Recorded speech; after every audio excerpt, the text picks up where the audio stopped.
C'est une question qui a marqué les discussions à ce 18e sommet de la francophonie ici à Djerba. C'est la situation sécuritaire dans l'est de la RDC. Depuis la mi-octobre, le M23 a repris une offensive et pris le contrôle de plusieurs localités dans l'est du pays. Il se rapproche maintenant de Goma. Des combats ont eu lieu ce matin à Kimbumba, à 20 km, une vingtaine de kilomètres au nord de la capitale du Nord Kivu. Kinshasa accuse le Rwanda de soutenir le M23, le groupe armé qui est responsable de cette offensive. Et regardez cette image, la photo de famille des chefs d'État représentants de la francophonie boycottés par le Premier ministre congolais, c'était hier matin. Vous allez voir à l'image son emplacement vide donc.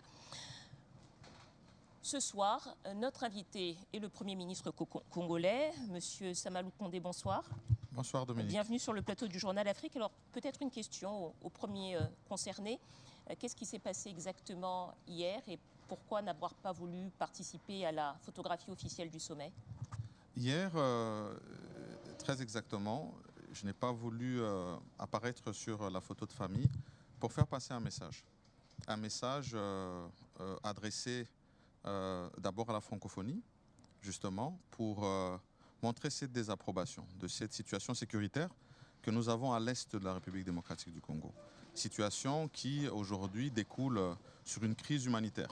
Nous avons des milliers de déplacés, des femmes, des enfants, des personnes du troisième âge. Et pour toutes ces personnes qui se retrouvent aujourd'hui à l'extérieur, hors de leur milieu de vie naturel, avec des intempéries et parfois des maladies, il y a une attention particulière à avoir. Parce qu'au-delà de la question sécuritaire, nous pensons que la question humanitaire doit vraiment être prise en compte. Et donc, un message à faire passer de l'attention que nous voulons avoir, attention de solidarité de la francophonie pour cette question que nous traitons de la sécurité à l'est de la République démocratique du Congo. Et un message justement à toutes ces personnes déplacées pour montrer que dans tous les offices où nous allons nous rendre, nous allons faire passer ce message de manière à ce que leurs voix soient entendues. Alors précisément, plusieurs chefs d'État, parties prenantes ou qui pourraient être des médiateurs ou des facilitateurs dans ce conflit sont présents à Djerba. Quelles étaient vos attentes en venant ici? Nos attentes, elles étaient, je vais dire, à deux niveaux. La première, c'est que depuis son ascension au pouvoir, son Excellence, Monsieur le Président de la République, Félix Antoine Tshisekedi Tshilombo, a souhaité vraiment avoir une position plus offensive du point de vue de notre diplomatie. Et donc, dans toutes les communautés dans lesquelles nous sommes, notamment la francophonie, nous affirmons notre position. Et ici, il ne faut pas oublier que la République démocratique du Congo reste l'un des plus grands, si pas le plus grand pays de la francophonie, du point de vue de sa démographie. Et donc, on doit affirmer cette position. Maintenant, nos attentes, c'était la solidarité sur la question sécuritaire que nous avons à l'est de la République démocratique du Congo, en demandant d'abord à la francophonie désormais d'avoir des instances pour régler les différends qu'il peut y avoir entre deux pays ou plusieurs qui appartiennent justement à la francophonie. Et ici, dans le cas précis, nous avons mentionné qu'il y avait une implication, un soutien du M23 par le Rwanda. Ce n'est pas que nous qui le disons, c'est aussi le rapport des experts des Nations Unies. Et nous voulons que la question soit prise aussi au plus haut niveau, ici à Djerba, à ce sommet de la francophonie. Comme ça, à ce moment-là, toute l'attention peut être portée sur cette question qui reste très importante et qui doit être résolue parce que ne l'oublions pas, ce n'est pas une situation qui ne concerne que la République démocratique du Congo. Nous l'avons héritée depuis 1994 et donc elle concerne toute la communauté des pays de l'Afrique de l'Est, mais aussi le monde en général. Alors, justement, la secrétaire générale de la francophonie, Louise Mushikiwabo, s'est exprimée sur ce conflit dans l'est de la RDC. Elle était l'invitée de notre émission internationale. Je vous propose de regarder un extrait, puis ensuite on en reparle. Il y a des éléments en RDC, juste à la frontière du Rwanda, qui sont une menace pour la sécurité du Rwanda. Alors, à un certain moment, le Rwanda et la RDC et l'Ouganda et le Burundi, les pays de la région, ont décidé qu'il fallait se débarrasser de ces groupes armés. Tous. Ceux qui ne veulent pas déposer les armes, on les désarme et on les fait disparaître. Alors, pourquoi est-ce que ça n'a pas été fait? C'est ça la question. Est-ce qu'on peut retourner sur les accords qui existent depuis plus de 10 ans et les mettre en application? C'est une question de volonté politique, c'est aussi simple que ça.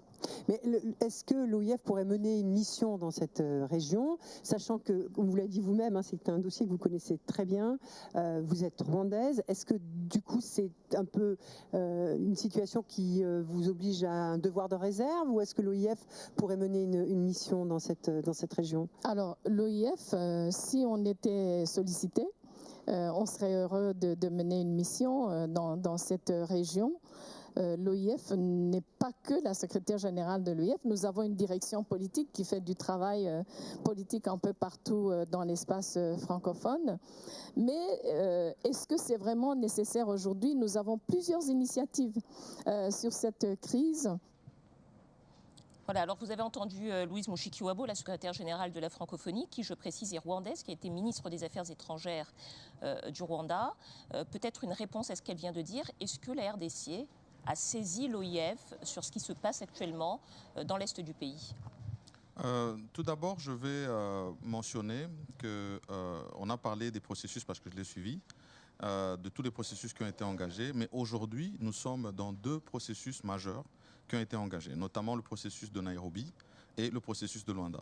Et dans ces 2 processus, le premier, celui de Nairobi, c'est justement d'avoir un dispositif diplomatique qui va permettre à ce que les groupes armés puissent entrer dans une phase de dialogue, mais cela dans le but d'être désarmés et d'être réinsérés dans la vie sociale. Et à côté de ce processus, un processus de vérification en termes de responsabilité qui est mené par Luanda, précisément par le président Lorenzo. Et donc, ici, l'invitation, c'est de dire il y a eu des processus, mais celui-ci est actuel. Et donc, nous demandons à tous les acteurs de la région de jouer leur partition, de jouer leur rôle, de manière à ce qu'on puisse désarmer tous ces groupes.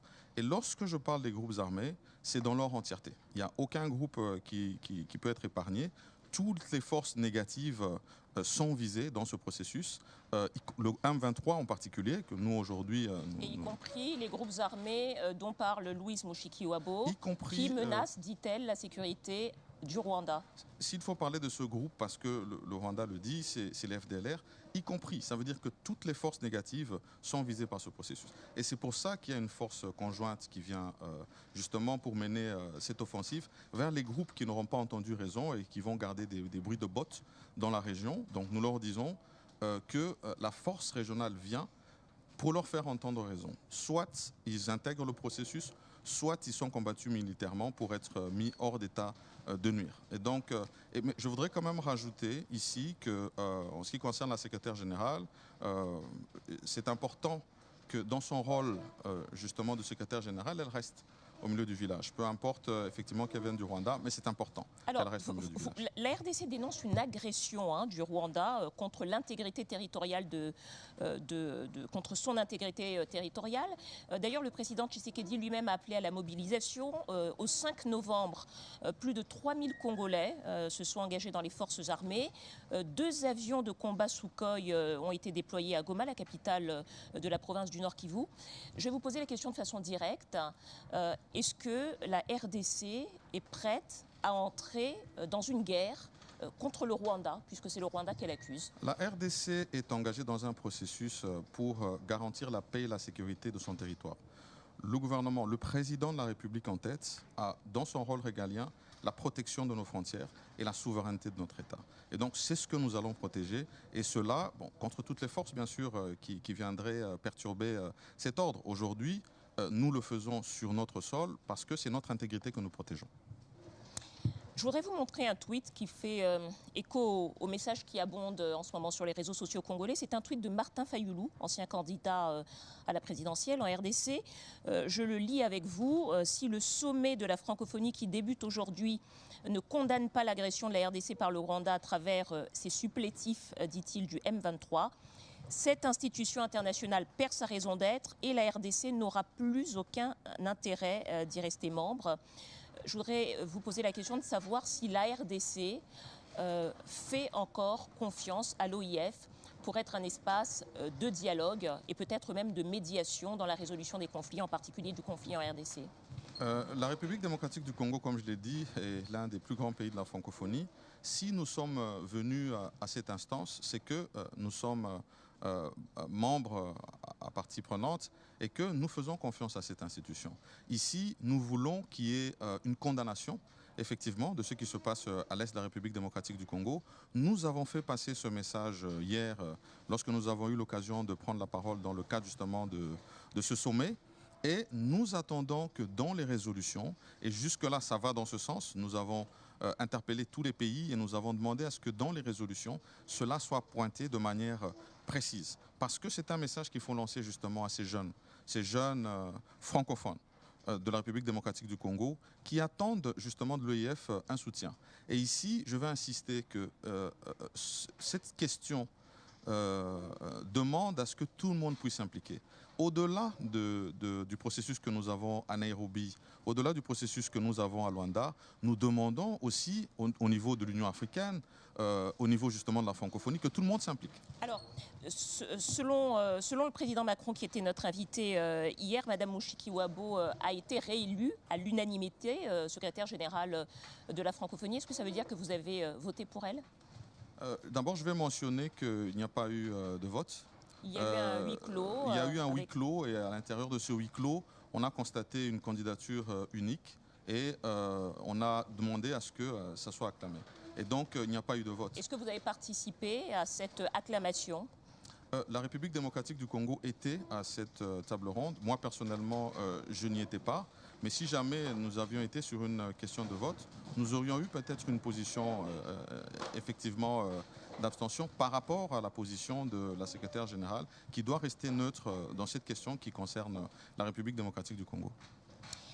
Monsieur Samalou Kondé, Premier ministre de la République démocratique du Congo, merci à vous d'avoir répondu à nos questions. Merci Madame. Et je vais peut-être revenir juste sur une invitation, parce que c'était le deuxième volet de notre participation par rapport à la francophonie. Une invitation justement aux 9e Jeux de la francophonie qui sont prévus l'année prochaine en République démocratique du Congo. Et donc, indépendamment de ces questions sécuritaires, nous sommes venus aussi lancer une invitation à tous les pays francophones pour que nos jeunes participent à cette grande fête. 4 ans avant que nous puissions avoir un sommet en direct avec tout le monde. Et donc ce jeu sera une occasion pour que tous les jeunes se retrouvent et échangent dans le cadre de nos valeurs de la francophonie. Merci. Merci à vous.